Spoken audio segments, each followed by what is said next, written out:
മധുരമൊഴിയിലേക്ക് എല്ലാവർക്കും സ്നേഹസ്വാഗതം. ദൈവം നമുക്ക് സമ്മാനമായി തന്ന കുഞ്ഞുങ്ങളെ സ്വർഗോന്മുഖരായി തന്നെ വളർത്തിക്കൊണ്ട് പിതാവായ ദൈവത്തിൻ്റെ പക്കലേക്ക് തിരിച്ചേൽപ്പിക്കാനുള്ള നമ്മുടെ കുടുംബത്തിൻ്റെ ശ്രമങ്ങളെ ഒത്തിരി സഹായിക്കുന്ന ഏഞ്ചൽസ് ആർമി മിനിസ്ട്രിയുടെ ഒരു ചെറിയ സമ്മാനം, അതാണ് മധുരമൊഴി. അത് നമ്മോട് സഹായിക്കാനായിട്ട് നമ്മോടൊപ്പം എത്തിയിരിക്കുന്ന കുടുംബം ഏഞ്ചൽസ് ആർമിയിൽ നിന്നും അതിന് തന്നെ ഒപ്പമുള്ള പ്രിയപ്പെട്ട സോണിച്ചേട്ടനും ടിൻഡു ചേച്ചിയുമാണ്. ഇവർ എറണാകുളത്ത് നിന്ന് വരുന്നു. നിങ്ങളൊന്ന് പരിചയപ്പെടുത്താമോ? ഞങ്ങൾ എറണാകുളത്ത് താമസിക്കുന്നത്. എൻ്റെ പേര് സോണി, ഭാര്യ ടിൻഡു. ഞങ്ങൾക്ക് 3 മക്കളുണ്ട്.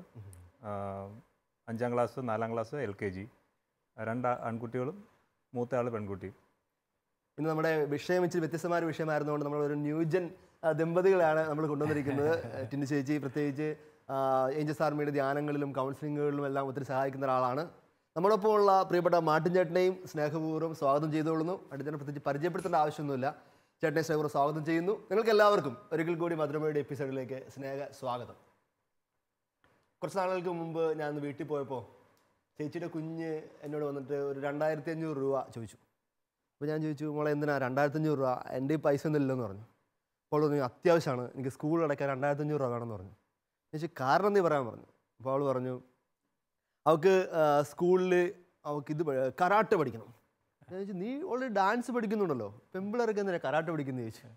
അപ്പോൾ അവളുടെ അടുത്ത മറുപടി പറയാണ്, മാമ ഇന്നലെ ഞാൻ പള്ളിയിലേക്ക് സൈക്കിൾ ചവിട്ടി പോയപ്പോൾ, 2ാം ക്ലാസ്സിൽ പഠിക്കുന്ന കൊച്ചാണ്, പള്ളിയിലേക്ക് സൈക്കിൾ ചവിട്ടി പോയപ്പോഴത്തേക്ക് മാമൻ്റെ കുറച്ച് കൂട്ടുകാരൊക്കെ പള്ളിയുടെ സൈഡിൽ നിന്ന് എന്നെ കമൻ്റ് അടിച്ച്. ഞാൻ കരാട്ടെ പഠിച്ചിട്ട് വന്നിട്ട് വേണം അവന്മാരൊക്കെ എനിക്ക് തല്ലാനെന്ന്. ചേച്ചി നീ ഇത് ഇവിടുന്ന് പഠിച്ച്? അത് ഞാൻ സിനിമയെ കണ്ടിട്ടുണ്ടെന്ന്. പഠിച്ചിട്ട് വേണം അവന്മാരൊക്കെ തല്ലാൻ. ഇപ്പം ഗോതയൊക്കെ ഇറങ്ങില്ല, അതൊക്കെ കണ്ട് പിള്ളേരൊക്കെ അങ്ങ് തരിച്ച് നിൽക്കുകയാണ്, അടിച്ച് പെണ്ണുങ്ങളൊക്കെ ഇടിച്ച് നിൽക്കാൻ വേണ്ടിയിട്ട്. പ്രിയപ്പെട്ടവരെ, ഇതാണ് നമ്മുടെ ഇന്നത്തെ മധുരമൊഴിയുടെ വിഷയവും. മാധ്യമമാണ്.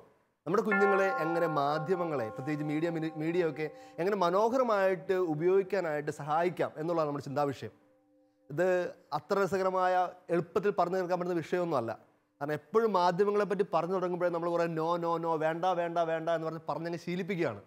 പ്രത്യേകിച്ച് നമ്മുടെ ധ്യാനങ്ങളൊക്കെ കൂടി വരുന്ന ഭയങ്കര സ്പിരിറ്റായിട്ട് വരുന്ന ദമ്പതികളൊക്കെ തിരിച്ചു വന്നിട്ട് TV കട്ട് ചെയ്യുക, അല്ലെങ്കിൽ ഇൻ്റർനെറ്റ് കട്ട് ചെയ്ത് കളയുക, കേബിൾ കട്ട് ചെയ്ത് കളയുക, അങ്ങനെ കുറേ പറ്റില്ലാത്ത കുറേ അല്ലെങ്കിൽ മൊബൈൽ കൊടുക്കാതിരിക്കുക. അതൊക്കെ എനിക്ക് തോന്നുന്നു ആ ഒരു കാലഘട്ടം കഴിഞ്ഞു. ഇന്നത്തെ കാലഘട്ടം നമ്മൾ കുഞ്ഞുങ്ങൾ നമ്മൾ കൊടുത്താലും ഇല്ലെങ്കിലും അവരതെല്ലാം കിട്ടും. നമ്മൾ തന്നെ കൊടുത്ത് വളരെ ബോധപൂർവവും പ്രൂഡൻ്റായിട്ട് കൊടുത്ത് ശീലിപ്പിക്കുകയാണെങ്കിൽ എങ്ങനെ നന്നായിട്ട് ഉപയോഗിക്കണമെന്ന് മനസ്സിലാവും. ഇല്ലെങ്കിൽ അവർ പോയി കിട്ടാവുന്ന എല്ലാ പൊട്ട സ്ഥലത്തു നിന്നും സാധനങ്ങൾ കൊണ്ടുവരും. അതുകൊണ്ട് വളരെ നല്ലൊരു വിഷയവും പ്രത്യേകിച്ച് ഒത്തിരി പ്രാക്ടിക്കലായ വിഷയത്തിലേക്ക് എല്ലാവരെയും സ്നേഹപൂർവ്വം സ്വാഗതം ചെയ്തുകൊള്ളുന്നു. നമ്മുടെ കുടുംബത്തോട് നമുക്ക് ചോദിച്ചു തുടങ്ങാം, നിങ്ങളെങ്ങനെ നിങ്ങൾക്ക് 3 മക്കളാണല്ലോ, 3 മക്കളും എല്ലാം തന്നെ കുഞ്ഞുങ്ങളൊക്കെ തന്നെയാണ്. അവരുടെ പ്രത്യേകിച്ച് മൂത്ത വെച്ച് 4, 5 എത്തിയിട്ടേ ഉള്ളൂ, 5ാം ക്ലാസ് എത്തിയിട്ടേ ഉള്ളൂ. അപ്പോൾ പിള്ളേർക്ക് ഇതൊന്നും കൊടുക്കാതിരിക്കാൻ പറ്റില്ല. അവർ വീട്ടിൽ പറയുന്ന ഡയലോഗുകളും സ്കൂളിൽ പഠിക്കുന്ന പ്രത്യേകിച്ച് നമ്മുടെ കമോണ്ട്ര മഹേഷ് അല്ലെങ്കിൽ ഇടിച്ചു കൂമ്പുമായിട്ടും സാഹോ എന്തൊരു പരാജയമാണാ, ഇതൊക്കെ നമ്മുടെ ഒരു ഡെയിലി ലൈഫിന്റെ ഭാഗമായിട്ട് തീർന്നിരിക്കുകയാണ്. നമ്മൾ അറിഞ്ഞാലും പ്രത്യേകിച്ച് പരീക്ഷയ്ക്കൊക്കെ മുമ്പ് പിള്ളേർ വന്നിട്ട് അച്ഛാ കത്തിച്ചേക്കണേ, കർത്താവെ കത്തിച്ചേക്കണേ, പ്രാർത്ഥിച്ചേക്കണേ, മിന്നിച്ചേക്കണം എന്നൊക്കെ പറഞ്ഞാൽ നമ്മൾ ബ്ലെസ്സിങ് മേടിക്കാൻ പോലും വരുന്നത്. അപ്പം അങ്ങനത്തെ ഒരു കാലഘട്ടത്തിൽ ഇതൊന്നും നമുക്ക് വേണ്ടെന്ന് പറയാൻ പറ്റില്ല. നിങ്ങൾ എങ്ങനെയാണ് മക്കളെ ഇതുപോലത്തെ കാര്യങ്ങളിലൊക്കെ ഒന്ന് ബോധപൂർവ്വം ഗൈഡ് ചെയ്യാൻ ശ്രമിക്കുന്നത്? ഈ പറഞ്ഞ അച്ഛൻ പറഞ്ഞ മീഡിയ അല്ലെങ്കിൽ ഈ ഒരു നോ എന്നുള്ളൊരു സംഭവം എനിക്ക് തോന്നുന്നു ഞങ്ങൾ അങ്ങനത്തെ ഒരു നോ ശരിക്കും വീട്ടിൽ അങ്ങനെ പറയാറൊന്നുമില്ല. ഇത് ചെയ്യാൻ നോ, അത് പാടില്ലാത്തതാണെന്നുള്ളത്. പക്ഷെ പലപ്പോഴും ഞങ്ങൾ ചെയ്യുന്നൊരു എന്താണെന്ന് വെച്ചാൽ അവർക്ക് കുറച്ച് സമയം സ്പെൻഡ് ചെയ്യാൻ ഞങ്ങൾ ശ്രമിക്കാറുണ്ട്. അതായത് നമ്മളും കൂടെ ഇൻവോൾവ് ചെയ്ത് പിള്ളേരൊപ്പം നിങ്ങളോട് ഇരുന്ന് കാണാനൊക്കെ ശ്രമിക്കും. ഇപ്പം ചില സാഹചര്യങ്ങളെന്ന് പറഞ്ഞാൽ മൊബൈലിൽ തന്നെ ഞങ്ങളിന്ന് സിനിമ കാണും. ഞാനും മക്കളെല്ലാം കൂടെ വട്ടത്തിൽ ഇരുന്നിട്ട് ചിലപ്പോൾ സിനിമ കാണും. അപ്പോൾ അങ്ങനെ നമ്മുടെ ഇൻവോൾവ്മെൻറ്റും കൂടെ അതിനകത്ത് വരുമ്പോൾ ശരിക്കും പറഞ്ഞാൽ എനിക്ക് തോന്നുന്നത് പലപ്പോഴും ആ സ്പോട്ടിൽ തന്നെ നമുക്ക് പല ഇൻസിഡൻസ് കാണുമ്പോഴും നമുക്ക് അതിനെ അവിടെ വെച്ച് തന്നെ ഒരു കൺസ്ട്രക്റ്റീവായിട്ടൊന്ന് ക്രിട്ടിസൈസ് ചെയ്യാൻ പലപ്പോഴും പറ്റും. അപ്പോൾ നമ്മൾ ഒരു പ്രാവശ്യം ചെയ്ത് കഴിഞ്ഞാൽ രണ്ടാമത് ഇവർ തന്നെ ഞങ്ങൾ പലപ്പോഴും ശ്രദ്ധിച്ച് എന്തെങ്കിലും ഉദാഹരണങ്ങളെല്ലാം പറയാനുണ്ടോ നിങ്ങൾക്ക്? സാധാരണ ഞങ്ങൾ ഫിലിമിനൊക്കെ പോയിട്ട് വരുവാണെന്നുണ്ടെങ്കിൽ കുറച്ച് സമയമുണ്ട് ഇങ്ങോട്ട് വീട്ടിലോട്ട് എത്താനുള്ള സമയം. അപ്പോൾ ഒരു നല്ലൊരു ഹെൽത്തി ഡിസ്കഷൻ മിക്കവാറും നടക്കാറുണ്ട്. അപ്പോൾ ഈ സിനിമയെക്കുറിച്ചായിരിക്കും കൂടുതൽ. അപ്പോൾ ഞങ്ങൾ രണ്ടും കാര്യമായിട്ട് അതിനെപ്പറ്റി ഡിസ്കസ് ചെയ്യുന്നത് ഇവർ ശ്രദ്ധിക്കാറുണ്ട്. അപ്പം കുറച്ച് നാളുകൾക്ക് ശേഷം ഈ സിനിമ കണ്ടിട്ട് തിരിച്ചു വരുമ്പോൾ ഇവർ തമ്മിൽ പിന്നെ ഡിസ്കഷൻ ഉണ്ടായി. ആ ട്വിസ്റ്റ് അങ്ങനെ ശരിയായില്ല, ആ സിനിമയുടെ ഈ ട്വിസ്റ്റ് ശരിയായില്ല, ക്ലൈമാക്സ് ഇങ്ങനെ പാടില്ലായിരുന്നു. അപ്പൊ ഞാനപ്പോൾ അവരോട് അവര് ഭയങ്കര കാര്യമായിട്ട് അതിനെ ഇങ്ങനെ ക്രിട്ടിസൈസ് ചെയ്യാൻ തുടങ്ങി. എന്നിട്ട് ഞാൻ ചോദിച്ചു, അപ്പോൾ ശരി ക്ലൈമാക്സ് ഇങ്ങനെ ശരിയല്ലെങ്കിൽ നിങ്ങളൊരു ക്ലൈമാക്സ് പറ. അപ്പം അവർ പോസിബിൾ ആയിട്ടുള്ള 2 or 3 ക്ലൈമാക്സുകളൊക്കെ പറയാനായിട്ട് തുടങ്ങി. അപ്പം രണ്ടാമത്തെ മോൻ ഇമ്മാനുവൽ, അവന് ഒരു ദിവസം അവന് ഇപ്പം 4ാം ക്ലാസ്സിൽ പഠിക്കുകയാണ്. അവൻ എൻ്റെ അടുക്ക ഒരു ദിവസം വന്നിട്ട് പറഞ്ഞു, അമ്മേ ഞങ്ങൾ കൂട്ടുകാരെല്ലാം കൂടെ സിനിമ പിടിക്കാൻ പോകാന്ന് പറഞ്ഞു. ഞാൻ പറഞ്ഞു ഓക്കെ, സിനിമ ഡയറക്റ്റ് ചെയ്യണമെന്നുണ്ടെങ്കിൽ ആദ്യം ഒരു കഥയെങ്കിലും മിനിമം വേണം. അപ്പം ആദ്യം പോയി നിങ്ങൾ കഥ ഉണ്ടാക്കാൻ പറഞ്ഞു. അപ്പോൾ ഇവൻ തന്നെ ഒരു കഥയൊക്കെ ഇങ്ങനെ എഴുതിയിട്ട് നമ്മുടെ അടുക്ക കൊണ്ട് കാണിച്ചു. അപ്പോൾ ഞാനിങ്ങനെ കഥ ഇങ്ങനെ വായിച്ചിട്ട് ഞാൻ പറഞ്ഞു, മോനെ കഥ കൊള്ളാം, പക്ഷേ ഏത് കഥയ്ക്കാണെങ്കിലും ഒരു മെസ്സേജ് ഒക്കെ ഉള്ളത് നല്ലതാടാ എന്നൊക്കെ പറഞ്ഞ് കുറച്ച് ഡയറക്ഷൻസ് ഒക്കെ ഇങ്ങനെ പറഞ്ഞു കൊടുത്തു. അപ്പം അത് കണ്ടപ്പോൾ ഓ അങ്ങനെയാണല്ലേ, അപ്പോൾ മെസ്സേജ് വേണം, വാല്യൂ വേണം എന്നൊക്കെ പറഞ്ഞിട്ട് വീണ്ടും അത് റീറൈറ്റ് ചെയ്യാനും അപ്പം അങ്ങനെയുള്ള ചില കാര്യങ്ങൾ അത് ഇങ്ങനത്തെ ചില ഹെൽത്തി ഡിസ്കഷൻസ് നടക്കുന്നത് കൊണ്ട് വരാനായിട്ട് തുടങ്ങി. അത് കൊള്ളാം. അതായത് നിങ്ങൾ തന്നെ കൂടെ ഇരുന്ന് സമയം കണ്ടെത്തി കുഞ്ഞുങ്ങൾക്കൊപ്പം തന്നെ മുമ്പോട്ട് പോകാൻ തുടങ്ങി. അതായത് ഈ മീഡിയ എന്ന് പറയുന്ന സാധനം നമുക്ക് നമ്മുടെ പിള്ളേരെ കറക്റ്റായിട്ട് ആ ചാനലൈസ് ചെയ്യാൻ പറ്റിയ ഒരു സാധനമാണ് അല്ലേ? ശരിക്കും നമുക്ക് കുറെ കാര്യങ്ങളൊക്കെ പറഞ്ഞു പഠിപ്പിക്കാനും ആശയം കൊടുക്കാനായിട്ട് പറ്റിയ ഇന്ന് സമൂഹത്തിൽ ഇതാണ് ഇനി ഏറ്റവും നല്ലൊരു കാര്യമായിട്ട് വരാൻ പോകുന്നത്. അല്ലെങ്കിൽ ഇതേ ഇനിയുള്ളൂ. കാരണം ഇനി അവർ പഠിക്കാൻ പോകുമ്പോഴും അവരെല്ലാ സാഹചര്യങ്ങളിലും അവർ ഈ ഒരു ഗാഡ്ജറ്റ്സ് ഉപയോഗിക്കുന്നവരായിരിക്കും, എക്സ്പോസ്ഡ് ആണ്. അപ്പൊ നമുക്കൊരു നോ പറയുന്നതിനേക്കാൾ കൂടുതൽ എങ്ങനെ അത് നന്നായിട്ട് ഉപയോഗിക്കാൻ. പല സിനിമകളിലും ഈ ക്ലൈമാക്സിൽ നായകൻ വില്ലനെ അടിച്ച് നിരപ്പാക്കി, അതില്ലാത്ത സിനിമയില്ല. അപ്പൊ ശരിക്കും പറയണത് കുട്ടികൾക്ക് കിട്ടുന്ന മെസ്സേജ് എന്ന് പറഞ്ഞു കഴിഞ്ഞാല് ഒരു ഹീറോയിസം കാണിക്കണമെങ്കിൽ അവനെ ശരിയാക്കണം, അല്ലെങ്കിൽ കഴിവുകേടായിട്ടാണ് കാണുന്നത്. അപ്പൊ നമുക്ക് പറഞ്ഞു കൊടുക്കാം, മോനെ ഇപ്പൊ ശരിക്കും അവന് ക്ഷമിക്കായിരുന്നു, അതെന്തുകൊണ്ടാ അത് ഇല്ലാത്തത്? അല്ല, ഇപ്പൊ റീസെന്റ് ഒരു 1-2 മൂവീസിൽ ഞാൻ അങ്ങനെ കണ്ടു കേട്ടോ. 1-2 മൂവീസിൽ ശരിക്കും പറഞ്ഞു കഴിഞ്ഞാൽ ആ ലാസ്റ്റ് മൊമെന്റിൽ നമ്മൾ ആ നായകൻ ഈ വില്ലനോട് ക്ഷമിക്കുകയും വില്ലന് പെട്ടെന്നുള്ളൊരു അയാൾ പെട്ടെന്ന് ഇങ്ങനെ പശ്ചാത്തലം പറയുക, ഓക്കെ അയാളും പെട്ടെന്ന് നല്ലൊരു മനുഷ്യനായിട്ട് മാറുന്ന സാധനങ്ങളൊക്കെ 1-2 മൂവീസിൽ അത് നല്ല സക്സസ്ഫുൾ ആയിട്ട് റൺ ചെയ്തുകൊണ്ടിരിക്കുന്ന മൂവീസിൽ കണ്ടിട്ടുണ്ട്. റീസെന്റ് ഒരു അമ്മ പറഞ്ഞൊരു സംഭവം ഓർക്കുന്നുണ്ട്. അമ്മ പറയാണ്, കൊച്ചിൻ്റെ അപ്പപ്പായും നമ്മൾ സംസാരം അമ്മ ഒളിഞ്ഞു കേട്ടാണ്, സൈഡിൽ നിന്ന് കേട്ടാ. കൊച്ചു അപ്പനോട് പറയണം, അപ്പ എനിക്ക് ജീസസിന് അത്ര ഇഷ്ടമില്ല. അമ്മ ഞെട്ടിപ്പോയി. അമ്മ ഭയങ്കര പള്ളിയിലൊക്കെ. അപ്പൊ കൊച്ചു ചോദിക്കുകയാണ്, അപ്പൻ ചോദിച്ചു, എന്തുകൊണ്ടാ നമുക്ക് ജീസസിന് ഇഷ്ടമില്ലാത്തത്? അതെ, ജീസസ് ക്ലൈമാക്സിൽ കുരിശേ കടന്നില്ലേ, അത് ശരിയല്ല, ഇങ്ങനെ അത് ശരിയല്ല, ക്ലൈമാക്സ് ശരിയായില്ലത്, ഇറങ്ങി വന്നാൽ. അതായത് അങ്ങനെയാണ് പിള്ളേർ പഠിച്ചു വെച്ചേക്കുന്നത്. തന്നാൽ തിരിച്ചു കൊടുക്കണം, ഡയലോഗ് പഠിച്ചാൽ 10 തിരിച്ചടിക്കണം, അങ്ങനത്തെ ഒരു സംഭവം. അതുകൊണ്ട് തന്നെ നല്ല സാധനങ്ങൾ കാണിച്ചും കൂടെ ഇരുത്തിയൊക്കെ നമ്മളിങ്ങനെ പഠിപ്പിക്കുക എന്നുള്ളത് തന്നെയാണ് ഏറ്റവും പോസിബിൾ ആയിട്ടുള്ള ഉത്തരം. ഇപ്പൊ നമ്മൾ മീഡിയ എന്നൊക്കെ പറയുമ്പോൾ ഇതിപ്പോൾ ഒരു സിനിമ മാത്രമല്ല ആദ്യം പറഞ്ഞത്. ശരിക്കും അതിനേക്കാൾ കൂടുതൽ കുഞ്ഞുങ്ങൾ ഇൻഫ്ലുവൻസ് ചെയ്യുന്ന എപ്പോഴും മൊബൈലുമായിട്ട് ബന്ധപ്പെട്ട ആപ്പുകളും ഗെയിംസ് ഒക്കെ. ഒരു വീട്ടിൽ പോയപ്പോൾ ഒരു രസകരമായ സംഭവം ഉണ്ടായി. ഒരു വലിയൊരു വീടാണ്, വീടിൻ്റെ പല ഭിത്തികളിലും വലിയ 55-60 ഇഞ്ചിൻ്റെ വലിയ ടി വി ഒക്കെ ഇരിപ്പുണ്ടേ. ഞങ്ങൾ വീട്ടുമുറി ചെന്നപ്പോൾ അവിടെ വലിയൊരു ടി വിയിലിരുന്ന് 2 പിള്ളേർ സോഫയുടെ സൈഡിലൊക്കെ കുത്തിയിട്ട് ഇങ്ങനെ തിരിച്ചു മറിച്ചും വെടിവെപ്പാ മൊത്തം ഗെയിംസ് കളിച്ചോണ്ടിരിക്കുകയാണ്. അപ്പോൾ വീട്ടിലെ വല്യപ്പൻ എന്നോട് പറയാണ്, അച്ഛാ തൊടരുത് കേട്ടാ, കില്ലിങ് ജനറേഷനാണ്, ചിലപ്പോൾ വെടി വെച്ച് കളയും. എൻ്റെ മനസ്സിൽ പെട്ടെന്ന് വന്നത് പണ്ടൊക്കെ വീട്ടിൽ ചെല്ലുമ്പോഴത്തേക്ക് വീടിൻ്റെ മുന്നിലൊക്കെ പട്ടി കിടപ്പുണ്ടായിരിക്കും. അച്ഛൻ സൂക്ഷിക്കണം കേട്ടോ, പട്ടീനെ ചവിട്ടരുത് കടിക്കുമെന്ന് പറയും. അതുപോലെ തൊടരുത് വെടിവെക്കുമെന്ന് പറയും. ഇതൊരു വലിയൊരു, ഞാൻ ഞെട്ടിയിരിക്കും. പിള്ളേർ മത്സരിച്ച് വെടിവെച്ച് അപ്പോൾ അപ്പുറം അവരുടെ സ്കോർ ഇങ്ങനെ പൊങ്ങി വന്നുകൊണ്ടിരിക്കുക. ജീവിതത്തിൽ ഇതുവരെ ഞാൻ ഗെയിമൊന്നും കളിച്ചില്ല, അവിടെ നമുക്ക് ഇതിൻ്റെ സുഖം അറിയത്തില്ല. അപ്പോൾ ഇത് ശരിക്കും പിള്ളേർ ഭയങ്കര നെഗറ്റീവായിട്ടും ഭയങ്കര അവരെ ഒരു കില്ലിങ് ജനറേഷൻ ആക്കി തന്നെ വളർത്തിക്കൊണ്ടുവരിക. നിങ്ങളുടെ വീട്ടിൽ ഇതുപോലെ സംഭവങ്ങളൊക്കെ എങ്ങനെ നിങ്ങൾ ഹാൻഡിൽ ചെയ്യാൻ ശ്രമിക്കുന്നത്? ഞാൻ ആകെ കളിച്ചിട്ടുള്ള പണ്ട് നമ്മുടെ നോക്കിയയിലുള്ള പാമ്പിന്റെ കളിയാണ്. അതായത് ഞാൻ മറ്റേ വർക്ക് ചെയ്തുകൊണ്ടിരിക്കുന്ന സമയത്ത് കസ്റ്റമറെ വെയിറ്റ് ചെയ്യുമ്പോൾ വേറെ പരിപാടിയൊന്നുമില്ല, അന്നേരം ആ സമയം ഒന്ന് കളയാൻ വേണ്ടി നമ്മളിങ്ങനെ കളിച്ചിട്ടുണ്ട്.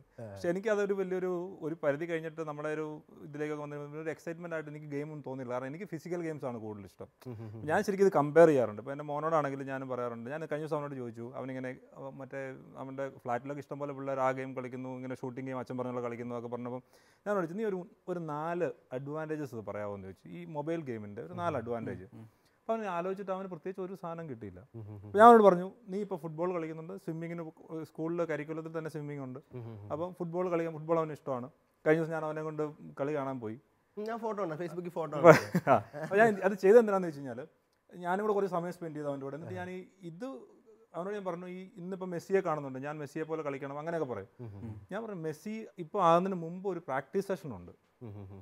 അപ്പോൾ അതിന് നമ്മൾ ശരിക്കും സമയം സ്പെൻഡ് ചെയ്യുമ്പോൾ അല്ലെങ്കിൽ നമ്മൾ അതുപോലെ എഫേർട്ട് ഇടുമ്പോൾ നമുക്കുണ്ടാകുന്ന കുറേ അഡ്വാൻറ്റേജ് ഉണ്ട്. നമ്മൾ ഫിസിക്കലി നമ്മൾ ഫിറ്റ് ആകും, നമുക്ക് കോൺസെൻട്രേഷൻ കൂടും, നമ്മൾ ഹെൽത്തി ആകും. അപ്പോൾ അങ്ങനത്തെ പിന്നെ നമുക്ക് നമ്മുടെ ഇപ്പം ഫുട്ബോൾ എന്ന് പറഞ്ഞാൽ ശരിക്കും ഒരു മൈൻഡ് ഗെയിമാണ്.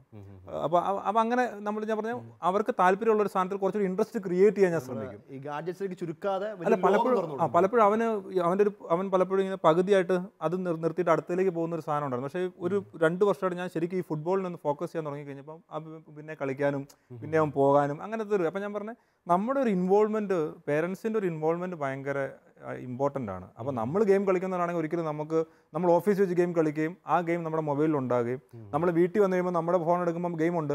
അപ്പം നമ്മൾ കളിക്കുന്നില്ലാത്തവരാണ് നമ്മുടെ ഫോണിൽ എന്താണ് ഗെയിം, നമ്മുടെ ഫോണിൽ ഗെയിം ഉണ്ടെങ്കിലല്ലേ പിള്ളേർ കളിക്കുള്ളൂ.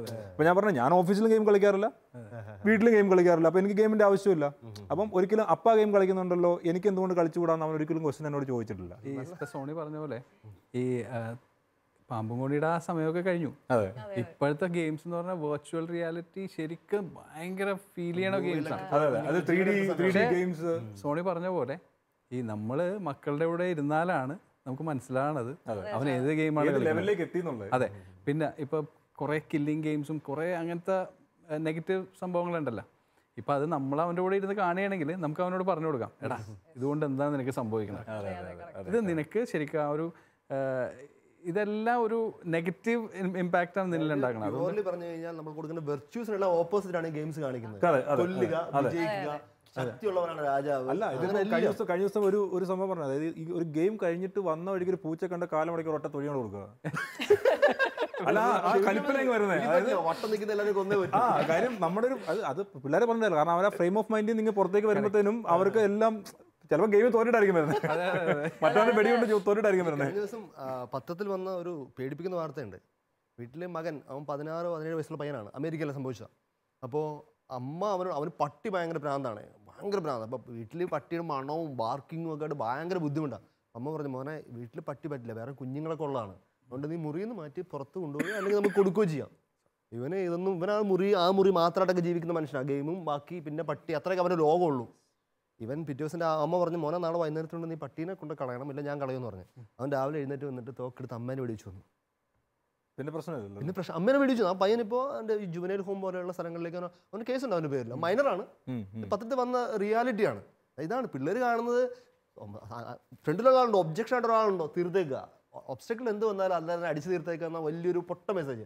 ഇത് മാർട്ടിനേട്ടൻ പറഞ്ഞൊരു പോയിന്റ് വളരെ കറക്റ്റാണ്. നമ്മൾ പലപ്പോഴും ഈ പേരൻസ് ശല്യം തീർക്കാൻ വേണ്ടിയിട്ടെന്ന പോലെ ഇപ്പം മൊബൈൽ അങ്ങ് കൊടുക്കുക, ഗെയിംസ് തന്നെ കളിക്കുന്നു, അല്ലെ തന്നെ സിനിമ കാണുന്നു, തന്നെ ഇവരിത് കൈകാര്യം ചെയ്യുന്നു. അപ്പം തന്നെ പോകുമ്പം നമുക്കൊരിക്കലും നമ്മുടെ കൺട്രോളിൽ നിന്ന് മാത്രമല്ല, നമുക്ക് ഡയറക്ഷൻസ് കൊടുക്കാൻ അവർക്ക് ആരുമില്ല. അപ്പോൾ അവർ തന്നെയാണ് ഇതിനെ കൺട്രോൾ ചെയ്ത് അവർ അങ്ങനെ തന്നെ പോകുന്നത്. അപ്പോൾ അതാണ് വലിയൊരു വഴക്കുണ്ടാകുമ്പോഴും കരയുമ്പോഴും മാറ്റാനുള്ള സംഭവം ഗെയിമാണ്. അത് ഈ ടിൻഡു ചെയ്യുന്നൊരു വേറൊരു കാര്യമുണ്ട്, എനിക്ക് എപ്പോഴും എനിക്ക് സ്ട്രൈക്ക് ആയിട്ടുള്ള കാര്യമാണ്. ഇവള് ചപ്പാത്തി ഉണ്ടാക്കുമ്പോൾ ഒരു ഉണ്ട ചപ്പാത്തി എടുത്തിട്ട് നമ്മുടെ ഏറ്റവും ഇളയ ആളിലേക്ക് കൊടുക്കും.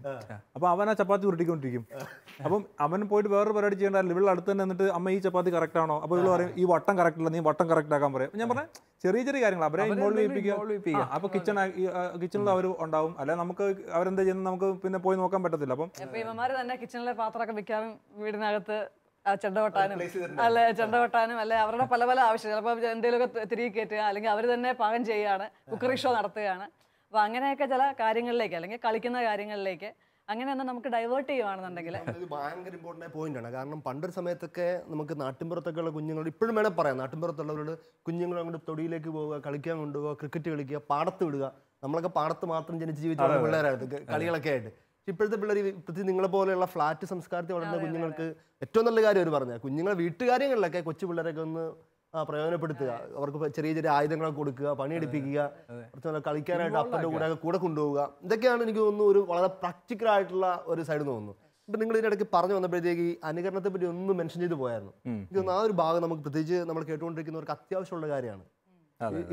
എനിക്ക് അനുകരണത്തിന് സങ്കടം തോന്നിയ കാര്യം ഈ ദിവസങ്ങളിലൊക്കെ എപ്പോൾ ഫേസ്ബുക്ക് നോക്കിയാലും പിള്ളേരുടെ വീഡിയോ ഒക്കെ എടുത്തിട്ട് കൊച്ചു പിള്ളേരെ പുലിപുലിനെ പോലെയൊക്കെ ആക്കിയിട്ട് എന്നിട്ട് ലൈക്ക് മേടിക്കാൻ വേണ്ടി ഷെയർ ചെയ്യുകയാണ്. എനിക്കിത് ഇതൊക്കെ ചെറിയൊരു ദുരന്ത ഭാഗം ഇതിനുണ്ടേ. പിള്ളേരുടെ കഴിവുകൾ പ്രകടിപ്പിക്കാൻ വേണ്ടി ആണെങ്കിൽ പോലും ഇങ്ങനെയൊക്കെ വേണോ എന്നുള്ളത്.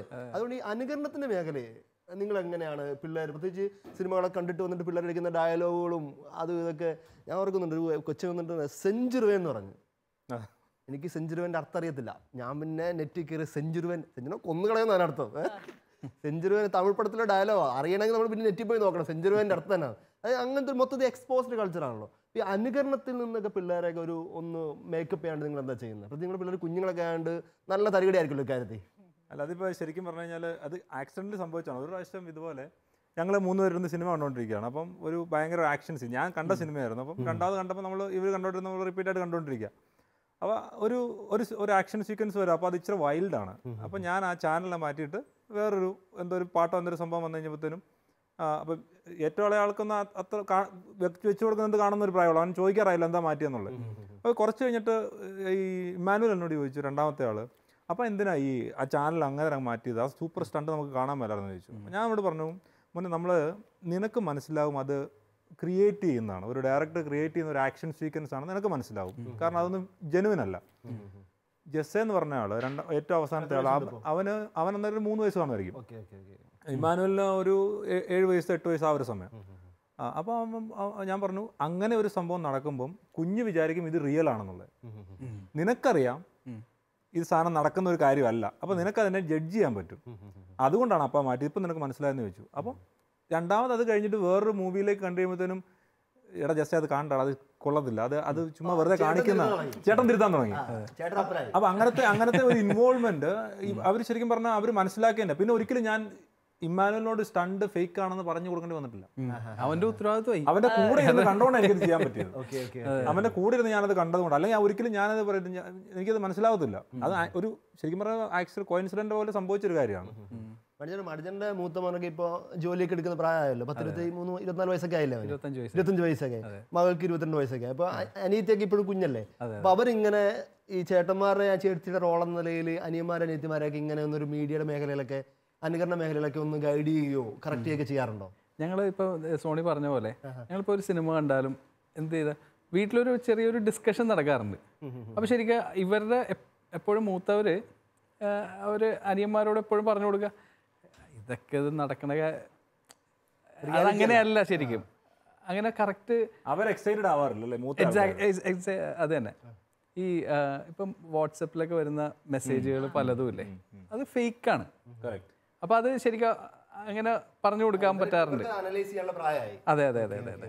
നമ്മുടെ ഒരു ലോജിക്ക് മൊത്തം മാറ്റിയിട്ട് നമ്മൾ ഫ്രെയിം ഓഫ് മൈൻഡ് അതിലേക്ക് തന്നെ അഡിക്റ്റഡ് ആയി പോകുന്നത്. ലോകത്തിൽ നടന്നുകൊണ്ടിരുന്ന കാര്യങ്ങളാണ്. തുടക്കത്തിൽ പറഞ്ഞു തുടങ്ങി, നമുക്ക് മീഡിയയിൽ നിന്ന് പിള്ളേർ ഒളിച്ചു വെക്കാൻ പറ്റില്ല.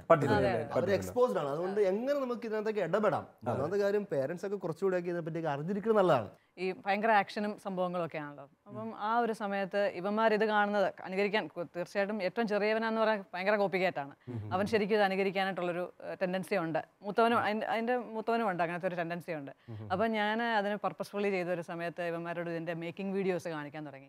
അതിൻ്റെ ഡിസ്കഷൻസ്, ഈ സെലിബ്രിറ്റീസൊക്കെ അതിൻ്റെ ഡിസ്കഷൻസ് നടത്തുന്നതിനെ പറ്റി അവരോട് കാണിക്കാനും തുടങ്ങി, അതിനെപ്പറ്റി നമ്മൾ സംസാരിക്കാനും തുടങ്ങി. അപ്പോൾ അത് ശരിക്കും അവർക്കൊരു റിയാലിറ്റി, ഇത് രണ്ടും തമ്മിലുള്ള ഒരു ഡിഫറൻസ് അവർക്കൊന്ന് മനസ്സിലാക്കാൻ വേണ്ടിയിട്ട്, അറ്റ്ലീസ്റ്റ് മൂത്തവർക്ക് രണ്ടുപേർക്കെങ്കിലും കുറച്ചുകൂടെ.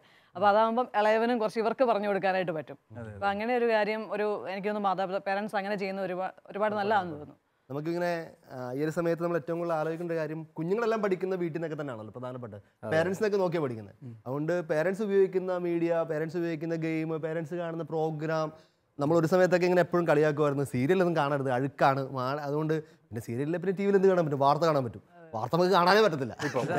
വാർത്ത സിനിമയെക്കാളും സീരിയലേക്കാളും ബെസ്റ്റാണ്. ഇപ്പോൾ നമുക്ക് ഒന്നും വിശ്വസിക്കാൻ പറ്റാത്ത കാര്യങ്ങളാണ്. അപ്പോ നമ്മൾ എങ്ങനെയാണ് ഈ പേരൻസ് ഇപ്പൊ ചെയ്യുന്ന ഒരു പരിപാടി ഉണ്ടോ വെച്ചാൽ, ഞാനിപ്പോ മറ്റേ വിഷ്വൽ വാർത്തകൾ കാണാതെ ഞാൻ പ്രിന്റ് മീഡിയ വായിക്കാൻ തുടങ്ങി.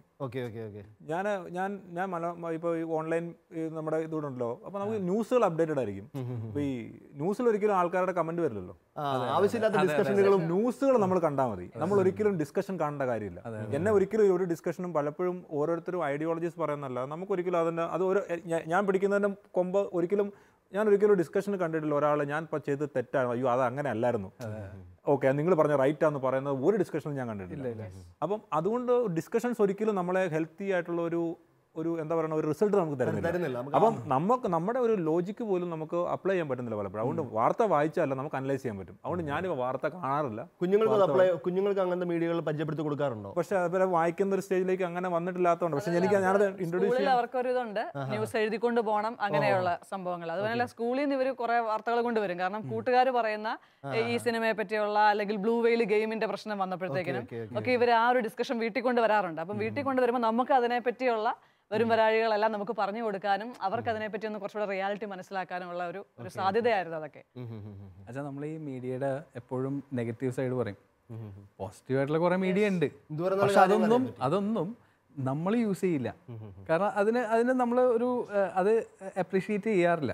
മീഡിയ എപ്പോഴും എന്റർടൈൻമെന്റ് വാല്യൂ മാത്രമല്ല നമ്മൾ എപ്പോഴും പ്രൈമായിട്ട് കൊടുക്കാറുണ്ട്. ശരിക്കും ഇതിൽ ചെയ്യാവുന്ന എനിക്കൊരു തോന്നിയ ഒരു കാര്യം, നമ്മളുടെ കുറെ ടേസ്റ്റുകളൊക്കെ കുട്ടികൾക്ക് വേണ്ടി ഒന്ന് മാറ്റി ഇവർക്ക് നല്ലത് കൊടുക്കാനായിട്ട് ബോധപൂർവം നമ്മളൊന്ന് ശ്രമിക്കുന്നത് ഒരു ഇൻവോൾവ്മെന്റ് നമ്മൾ ശരിക്കും ചെയ്യുന്നത് നല്ലതായിരിക്കും. അല്ല, അത് മാത്രമല്ല ഇപ്പോഴത്തെ പിള്ളേരെല്ലാം ന്യൂജൻ കാര്യങ്ങൾ മാത്രമേ കാണുന്ന ഒരു ട്രെൻഡ് ഉണ്ട്.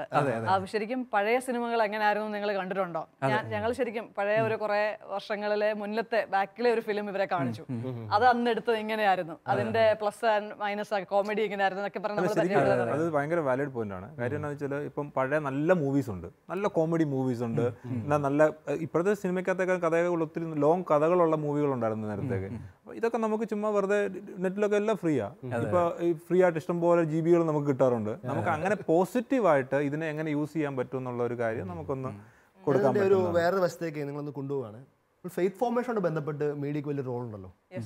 സഭ എപ്പോഴും പ്രോത്സാഹിപ്പിക്കുന്നത്. ഫ്രാൻസിസ് പാപ്പ വന്നതിൽ പിന്നെ മീഡിയ ഒത്തിരി വിശുദ്ധീകരിക്കപ്പെട്ട സാധനമാണ്. ലോകത്തിലെ മീഡിയ ഉപയോഗിക്കുന്ന 6 പേരിൽ ഒരുവൻ മാർപ്പാപ്പയെ പറ്റി വായിക്കുന്നു അല്ലെങ്കിൽ പറയുന്നു എന്നുള്ളതാണ് ഇന്നത്തെ കാലം. ഏറ്റവും കൂടുതൽ ലോകത്തിൽ ട്വിറ്ററിലൊക്കെ ഫോളോ ചെയ്യുന്ന മാർപ്പാപ്പനാണല്ലോ. മാർപ്പാപ്പ അത് ഏറ്റവും ബ്യൂട്ടിഫുൾ ആയിട്ട് ഉപയോഗിക്കുകയും ചെയ്യും. മാക്സിമം ഗോസ്പൽ 6 ലാംഗ്വേജിലാണ് ഈ ട്വിറ്റർ ഉണ്ട്. അതെ, അത്രയും മനോഹരമായിട്ട് ഇവാഞ്ചലൈസേഷൻ വേണ്ടി ഉപയോഗിക്കുന്നുണ്ട്. അപ്പോൾ ഞാൻ ചോദിക്കുന്ന ഒരു സംശയം, നിങ്ങൾ വീട്ടിൽ ഈ ഫെയ്ത്ത് ഫോർമേഷൻ്റെ ടൂളായിട്ട് മീഡിയകൾ, അതായത് നല്ല മൂവീസ്, ഫോർ എക്സാമ്പിൾ ഞാൻ കണ്ടേക്കുന്ന ഏറ്റവും നല്ല മൂവി എന്നൊക്കെ പറയുന്നത് കരോൾ വോയ്റ്റോവ ഒരു ധ്യാനം കൂടിയതിനേക്കാളും ഒരു വാർഷിക ധ്യാനം കൂടിയതിനേക്കാളും മനോഹരമായിട്ട് സ്വാധീനിച്ചത് ഡാമിയൻ, ജോൺ, അങ്ങനെ കുറെ നല്ല സിനിമകളുണ്ട്.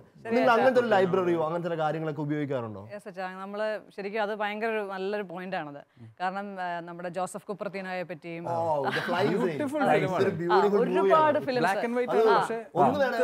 ആണെങ്കിൽ നമുക്ക് നമ്മുടെ ഓഡിയൻസിനോട് പറഞ്ഞേക്കാം, മറക്കാതെ കുഞ്ഞുങ്ങൾക്കൊപ്പം കാണേണ്ട സിനിമയാണ് കുപ്രത്തീനോ, പറക്കുന്ന വിശുദ്ധന്റെ. അതുപോലെ തന്നെ ഒരു കുഞ്ഞിന്റെ പടം ഉണ്ടായിരുന്നല്ലോ മനോഹരമായിട്ട്, മിറക്കിൾ ഓഫ് മാർസലിനോ. ഇതൊക്കെ അതെ കുടുംബം ഒന്നിച്ച് കാണുന്ന.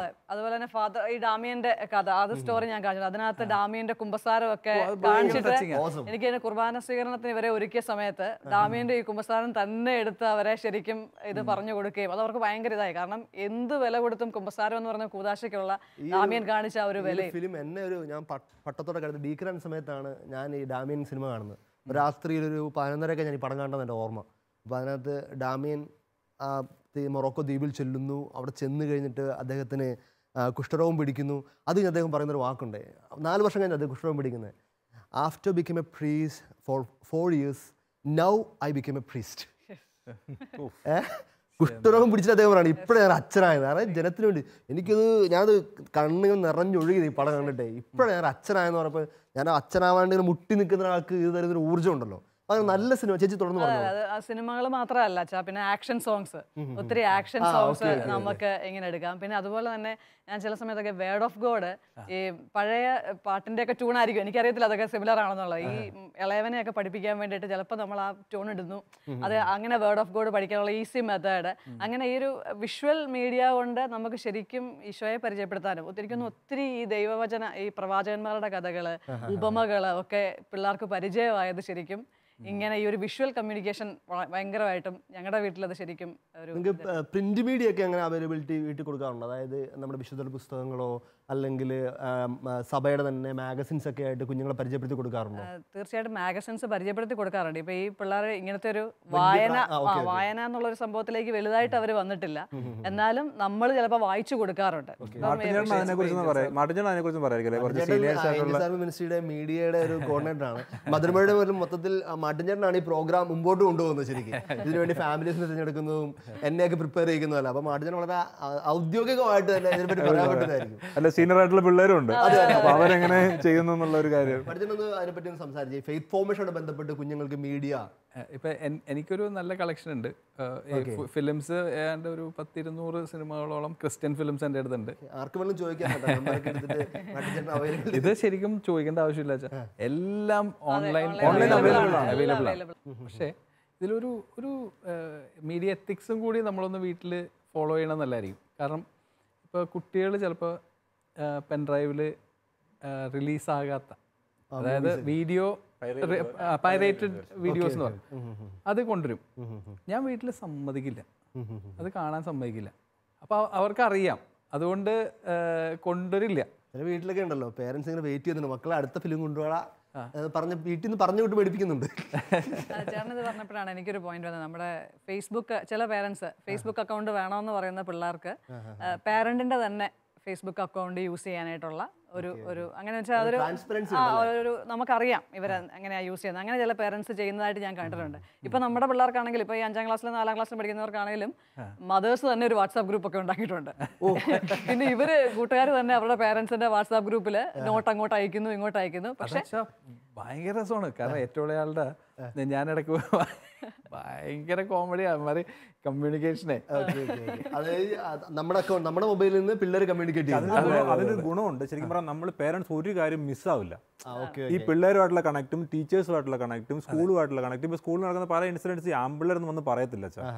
പെൺപിള്ളേരൊന്നും പറഞ്ഞാൽ എല്ലാ കാര്യങ്ങളും ചിലപ്പോൾ ആമ്പിള്ളേർ 1, 2, 3 പറയത്തില്ല. അപ്പം ഓരോരോ കാര്യങ്ങൾ മിസ് ചെയ്യുമ്പോഴത്തേക്കും 3 പേരുടെ പേരൻസ് സംസാരിക്കുമ്പോൾ 3 പേര് ഓരോ കാര്യങ്ങൾ വീട്ടിൽ പറയും. അപ്പോൾ എല്ലാവരും അങ്ങോട്ടും ഇങ്ങോട്ടും അറിയാൻ പറ്റും. ഇതൊക്കെ പേരൻസിനുള്ള നല്ല ടിപ്സ് ആണ്. വീഡിയോ എങ്ങനെ മക്കൾക്ക് ഗുണപരമായിട്ട് ഉപയോഗിച്ച് കൊടുക്കാന്നുള്ളത്. ഒരു പോയിന്റും കൂടെ നമ്മൾ ഒരു കാര്യം കൂടെ ഒരു കാര്യം നമ്മൾ ടൈം ഇതിനൊരു ഷെഡ്യൂൾ ചെയ്ത് കൊടുക്കുന്ന കാര്യം.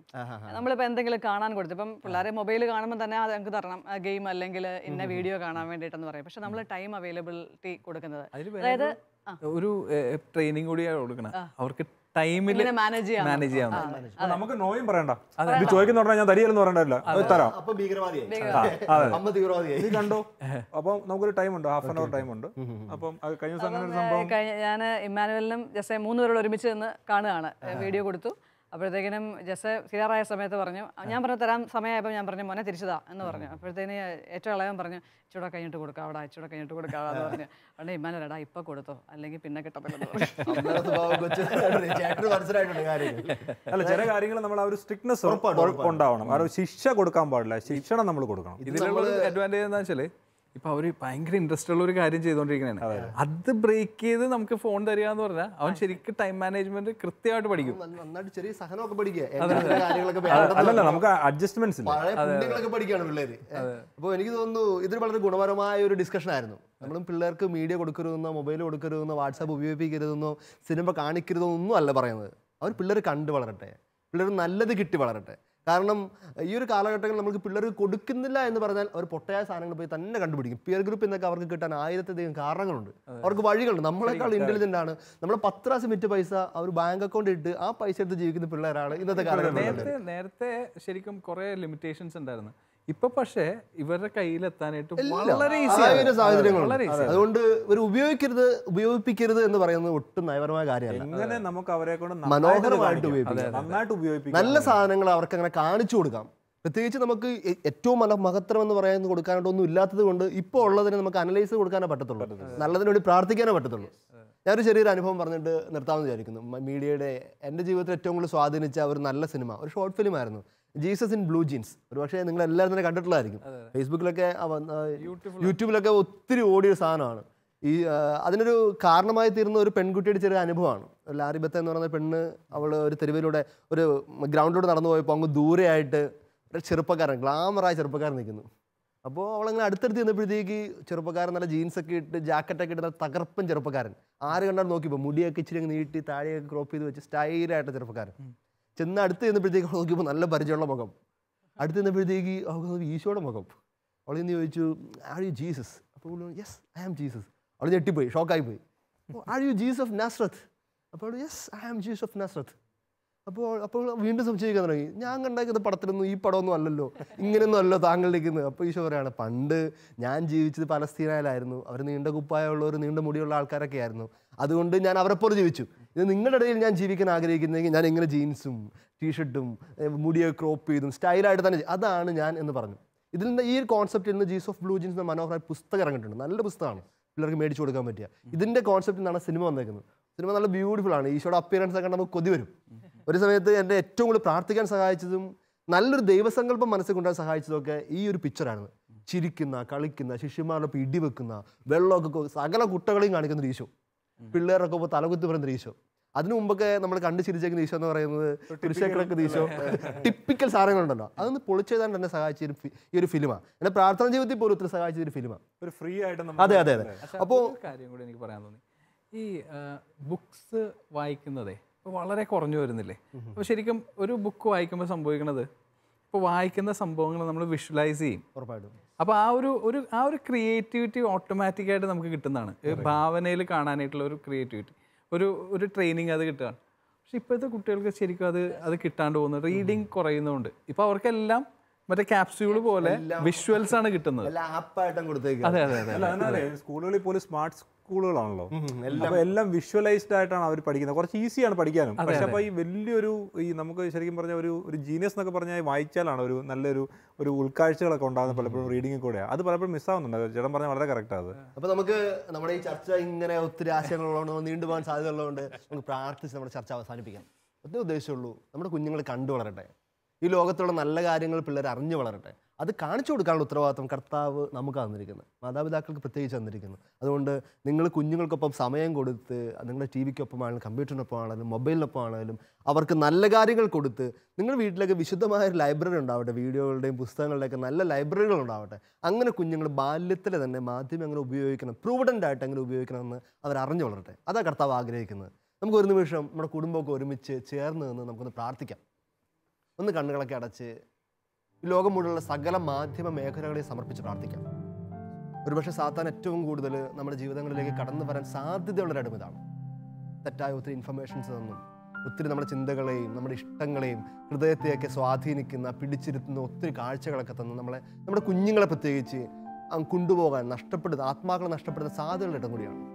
പക്ഷേ കർത്താവിനെ ഏറ്റവും മനോഹരമായിട്ട് പ്രഘോഷിക്കാനും ബാല്യത്തിൽ തന്നെ അനേക കാര്യങ്ങൾ വിശുദ്ധിയോടെ അറിയാനും നമ്മളെ സഹായിക്കുന്ന ഏറ്റവും വലിയ ഇടം കൂടിയാണത്. നമുക്കതുകൊണ്ട് ഈ ഒരു മാധ്യമ മേഖലയുടെ വിശുദ്ധീകരണത്തോട് പ്രാർത്ഥിക്കാം. ലോകം മുഴുവനുള്ള എല്ലാ മാധ്യമ പ്രവർത്തകരെയും ഇതിനുവേണ്ടി പിന്നെ ഒത്തിരി ജീവിതം തന്നെ ഒഴിഞ്ഞു വെച്ച അനേകരെയൊക്കെ ഓർത്ത് പ്രാർത്ഥിക്കാം. നമ്മുടെ കുഞ്ഞുങ്ങളെ, നമ്മുടെ കുടുംബത്തേക്കൊന്ന് സമർപ്പിച്ച് പ്രാർത്ഥിക്കാം. കുടുംബത്തിലുള്ള എല്ലാ മാധ്യമങ്ങളും നമ്മുടെ കുഞ്ഞുങ്ങൾക്കൊക്കെ ഏതെങ്കിലും വിധത്തിൽ നെഗറ്റീവായിട്ടുള്ള എന്തെങ്കിലും കാരണങ്ങളോ എന്തെങ്കിലും ചിന്തകളൊക്കെ പോയി മനസ്സിൽ ഇതിലൂടെ വന്നു പോയിട്ടുണ്ടെങ്കിൽ ഒരു വിശുദ്ധീകരണത്തിൻ്റെ രാത്രിയായിട്ട് മാറട്ടെ. മീഡിയയുടെ പ്രത്യേക വിശുദ്ധരായ വിശുദ്ധ മാക്സിമിലിയൻ കോൾബേ, പ്രത്യേകിച്ച് ക്ലാരപുണ്യവതി, ഇവരൊക്കെ നമുക്ക് ഈ നിമിഷം മാധ്യസ്ഥ അപേക്ഷിക്കുകയാണ്. പരിശുദ്ധ അമ്മ മാതാവേ, അമ്മയുടെ വിമലഹൃത്തിലേക്ക് ഇവരെ ചേർത്ത് വെച്ച് പ്രാർത്ഥിക്കുന്നു. നമുക്കൊന്ന് ചേർന്ന് തല കുമ്പിട്ട് നല്ല തീരുമാനങ്ങൾ എടുത്തുകൊണ്ട് ഈശ്വര ആശീർവാദം സ്വീകരിക്കാം. പിതാവായ ദൈവത്തിൻ്റെ സ്നേഹക്കോട്ടയുടെയും പുത്രനായ ദൈവത്തിൻ്റെ രക്തക്കോട്ടയുടെയും പരിശുദ്ധാത്മാവിൻ്റെ അഗ്നിക്കോട്ടയുടെയും പരിശുദ്ധ അമ്മയുടെ വിശുദ്ധിക്കോട്ടയുടെയും വിശുദ്ധ ഔസേപ്പിതാവിൻ്റെയും അപ്പോസ്തലന്മാരുടെയും രക്തസാക്ഷികളുടെയും സകല വിശുദ്ധരുടെയും സുഹൃതക്കോട്ടയുടെയും മാധ്യസ്ഥവും സംരക്ഷണവും നാം എല്ലാവരും ഉണ്ടായിരിക്കട്ടെ, ഇപ്പോഴും എപ്പോഴും എന്നേക്കും. ആമേൻ. ഈശോ മിശിഹായ്ക്ക് സ്തുതിയായിരിക്കട്ടെ.